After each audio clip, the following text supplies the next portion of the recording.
Hello, thank you for clicking on my pregnancy vlog and welcome to week 16. Yeah, 4 months pregnant. All right, that's super exciting. Let's see, what do we start out with? Symptoms. So this week I was doing so good. I'm actually filming this on Tuesday instead of Monday. So the week leading up to week 16, the Monday through Sunday, super not too bad. Like I threw up a little bit in the morning. It's mostly because I'm pretty sure what it is I'm not, like my stomach doesn't have anything in it when I wake up. Because I'm not throwing anything up. It's just, icky. It's just, I looked it up, it's stomach acid, which not great, but I mean, it happens. And so my solution was supposed to be having food next to me while I was in bed, but half the time when I'm waking up at night, I don't want to eat. I don't want to roll over and start snacking on crackers because dog's gonna come out and I'm gonna wake more up. I just want to sleep through the night, especially because work is still hectic. But okay, so that was it, the week leading up to it. And then Monday, so yesterday and today of week 16, oh my gosh, I've had 2 super bad mornings. The rest of the day has been fine, but like I would get sick when I first wake up, and then I would try to have breakfast, try to keep something down, and I would lose it all before I go to work. Ugh, it was not fun. I'm like, come on, I just want to keep something down. My solution today was I stopped by CVS because we haven't done our grocery shopping for this week. And I just picked up some cheese sticks and had that in my purse and kind of snacked on those until lunch. So that worked out, but not ideal. Be better not to throw up. I do think today was partially because my OB suggested a new prenatal vitamin, which I'll get to when I talk about my OB appointment. But the taste, it's weird. So the pill's like twice as big as what I'm used to.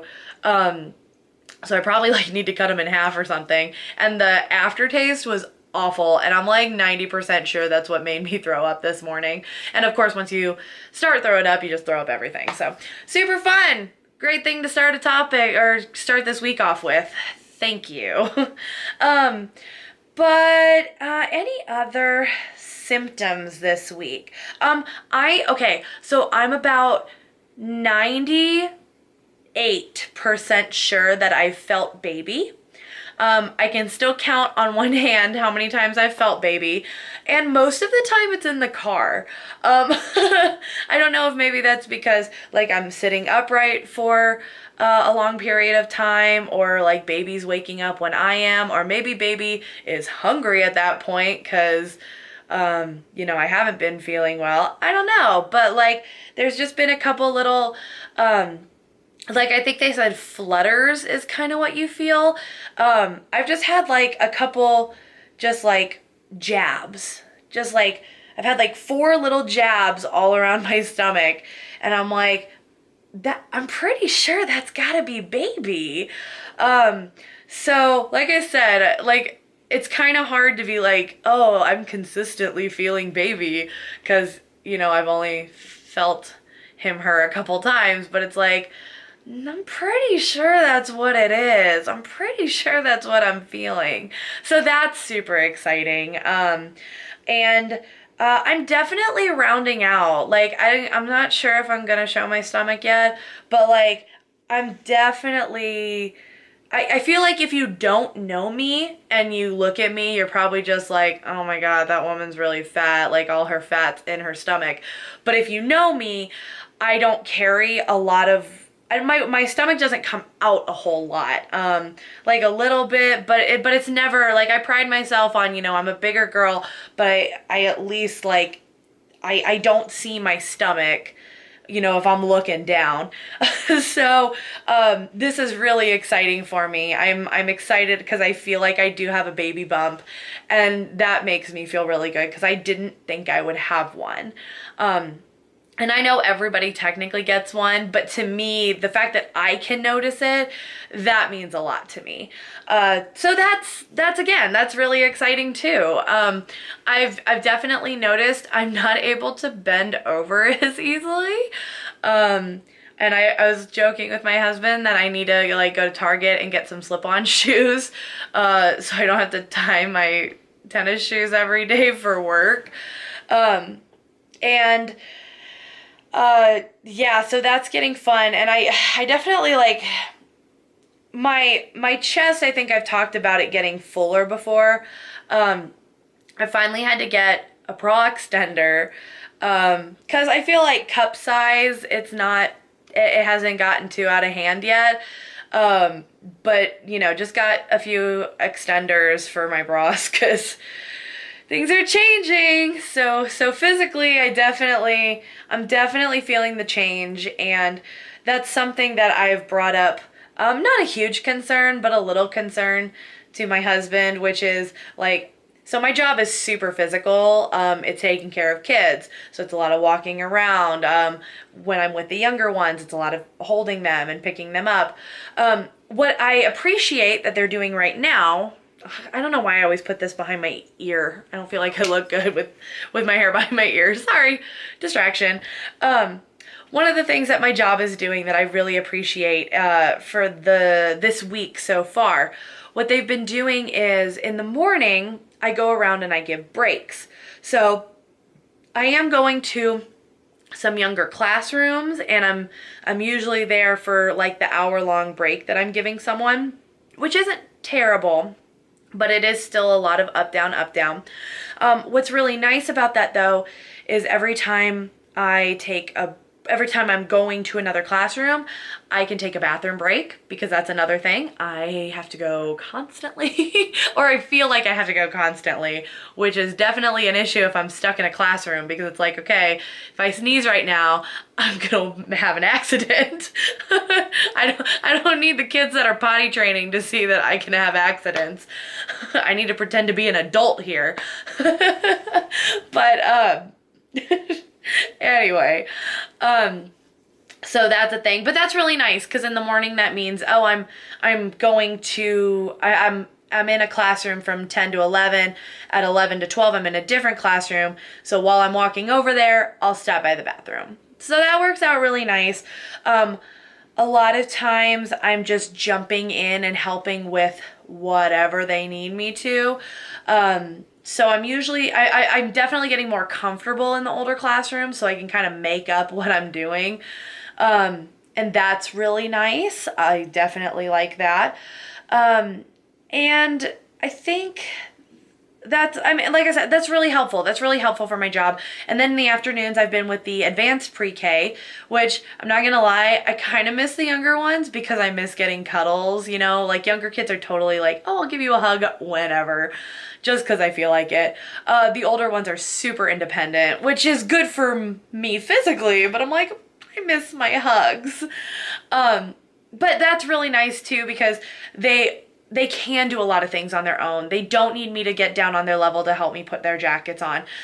They don't need me to help pick them up to do diapers. They don't need me to go from being completely on the ground to standing up. You know, that is way more helpful. That being said, it is still a physical job. It's still a lot of being on my feet, a lot of moving around.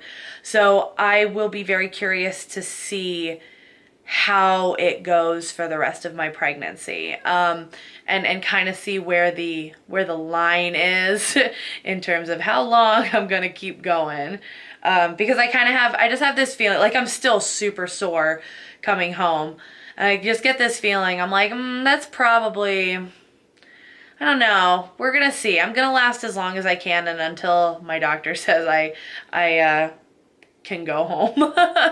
But okay, anyway, aside from that, cravings, the normal craving of cheese, just like, I don't really crave it so much as It helps keep everything down, which is good. Today I was super feeling an icy, but I feel like that's not like a big craving. Still not feeling any weird ones. And the last 2 days I haven't been really into doing any crazy foods. So I've been keeping it really simple, going like grilled cheese. So I still eat something because I don't feel like eating. Like, I think that's the thing, is I really just don't ever feel like eating anymore, but I know I have to eat. So I've definitely been forcing myself to eat a lot the past like week. So that's kind of where I'm at with that. Nothing too crazy. It's not fun, but at least I'm keeping food down in the afternoon and evening. Okay, so I finally get to talk about my OB appointment. So I was totally wrong, and it makes me so sad. They had told me that I was going to be doing a lot of ultrasounds because they want to keep monitoring me. The same reason, like, I'm going to the cardiologist and everything. They just want to monitor the baby, make sure the baby's growing, all that stuff. And so I was under the impression I'd be getting an ultrasound like every time. They were like, you're going to have so many ultrasounds, you're going to see baby all the time. And I was like, yes, I totally want to see baby. I love seeing the ultrasounds. I love comparing them too. Oh my gosh, I'm so sorry. I got like a whole bunch of hair right on my nose. So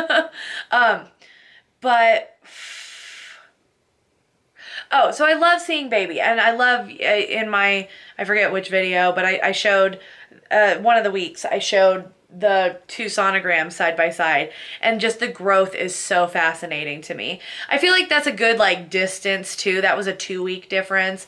So like another month would have been really cool, because it's a big enough gap that you're like, oh my God, things are changing. But I didn't get an ultrasound.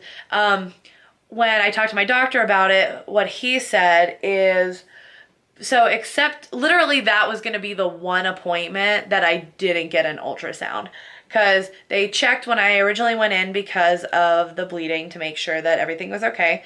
They checked at my initial appointment because it was my initial appointment. They skipped this one. The next one is the 20-week appointment. So that's the big one. That's where we get to see the gender. That's where they check everything.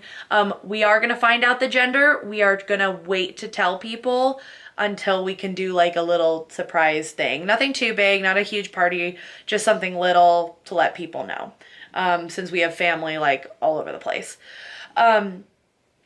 So that's a thing. And then after that, I have my 20 week, then it's a 24 week, and then because of my hypertension, they want to start seeing me bi-weekly earlier. I think that's what it is.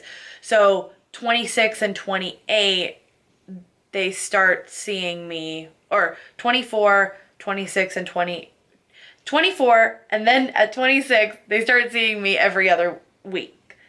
I think that's what that is. Basically, this is the only appointment I get without an ultrasound, and I'm a little sad, but that's okay. I'll live because I'm looking forward to the next one so much. I can't wait. I'm officially a month away from finding out, and I cannot wait. I'm so excited. I'm so excited. So that is that. And otherwise, my OB appointment went really well. He overall, like, weight, he only wants me to gain like a couple pounds. So I'm mostly just looking at maintaining, which is not too bad once I can start like walking the dog and going back to the gym. Totally can do that. My food is kind of coming back. It was starting to come back, and then I was getting sick yesterday and today, and I'm a little mad about that. But I should be like starting to incorporate really healthy meals back into my diet, since at least in lunch and dinner I'm able to keep them down. And then, like I said, going back to the gym and everything. So that shouldn't be too bad. He said, like, except for my hypertension, everything looks really good. So getting clinical here and stuff. What's really nice is so he checked, and I should be good to give a natural birth, which is the ultimate goal. I don't have a birth plan necessarily. My birth plan is keep me alive, keep baby alive. But if I can do a natural birth, that'd be great. If it ends up being something else, it ends up being a C-section. You know, things happen. I'm not super set one way or the other because I understand I got health issues. So I think it'll be okay. I'm not too worried about it. But it is exciting to hear like, oh, you're not super tight down there. You can give a natural birth. I was like, oh, great. I think that's pretty much it. He was, you know, everything went pretty fast. Oh, the baby's heart rate is about 150 now. So I just find that stuff fascinating, that it went from 185 to 170 to 150. You know, it means the baby's growing. That's all that means. So that's really exciting and really cool. So I think that's pretty much it though. If there's anything else, I will throw that in the next video, but I'm pretty sure I covered everything. So thank you guys so much. I know this is super long, had a lot to talk about, but thank you guys so much for watching week 16 of my pregnancy journey with my first one. You have been in every video, so you're just gonna stay here until I'm done. Baby dust to everybody out there who is trying, and congratulations if you found out you are pregnant. So exciting. And I will talk to you guys next week for week 17. Woo! All right, bye everybody.